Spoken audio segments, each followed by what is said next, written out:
Everyone, and welcome back to this week's video, where we're going to talk about the next faithful patriarch mentioned in the Hebrews book. Today we're going to talk about another warrior who fought for Israel against his enemies and had a victory, we can say. This character's name is Jephthah, and a son of Gilead, who is introduced as being a mighty man of great courage. But Jephthah was socially neglected by his brothers because he was the son of a harlot, we can see.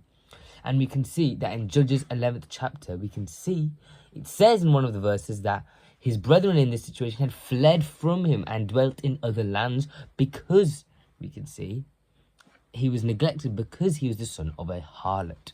Yet, his ability as a leader and warrior was apparently recognized even by those who thought themselves as socially superior than him. So when Israel became very much oppressed by the Ammonites, the elders sought out to Jephthah, as he was a strong leader and was recognized by many others as a strong leader as well. And they asked for his help.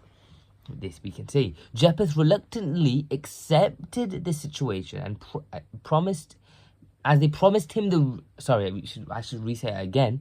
As they asked Jephthah for help, promising him the leadership of the nation after he defeated the Ammonites in this situation, Jephthah reluctantly accepted in this situation, as he had defeated the Ammonites through his tactics, we can say. But he reluctantly accepted and was victorious. So, like I said, as we saw earlier weeks, Gideon, Barak, Samson won because the Lord's blessing was upon them. We can see this in Judges 11th chapter 29th verse. We can see to understand more about their characters as well. However, Jephthah's name is prominent in the sacred record, not only because of his military victories, such as against Ammonites, but because of a vow which he had made to the Lord in anticipation, we see, of the victory which would be given to him by divine help. The vow was that whatever first came out of his house when he returned from the battle would be offered to the Lord in sacrifice. So when Jephthah did return from the battle, his young daughter was the first to come out from the house to meet him. So we can see that the vow is when whatever first came out of his house when he returned home from battle would be offered to the Lord as sacrifice. So when he had came back from war, his young daughter was the first one to come out to see him and meet him. And the account we can even says in the verse 35th about this situation as well. We can read that as well. We can go to Judges 11th chapter.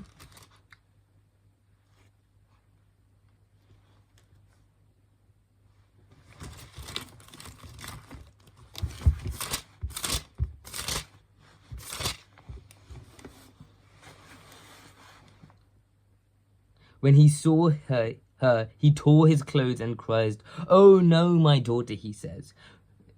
"You have brought me down and I am devastated. I have made a vow to the Lord I cannot break." Then, then we can see the next few verses, which is the 36th to 39th verse, which says, "My father," she replied, "you have given me your word to the Lord. Do to me just as you promised," she says.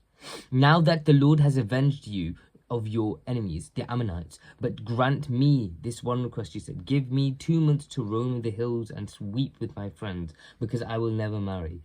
"You may go," he said, and he let her go for 2 months, and she and her friends went to the hills and wept because she would never marry.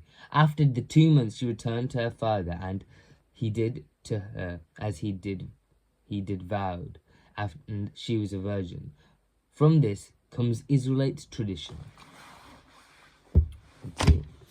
It is in this situation, it is generally supposed that Jephthah actually offered his daughter sacrifice as a bullock or goat would be offered in this situation.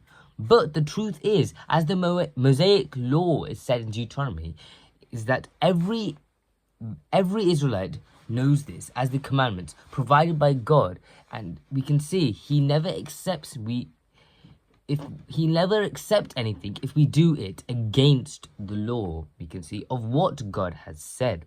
So this gives us the clear clarity of here, how he submits his daughter to God, and he didn't burn the offering according to his law appropriately, and her daughter never rebelled with her father and showed her obedience to his father, and submitted her life only to God, not like normal martial life.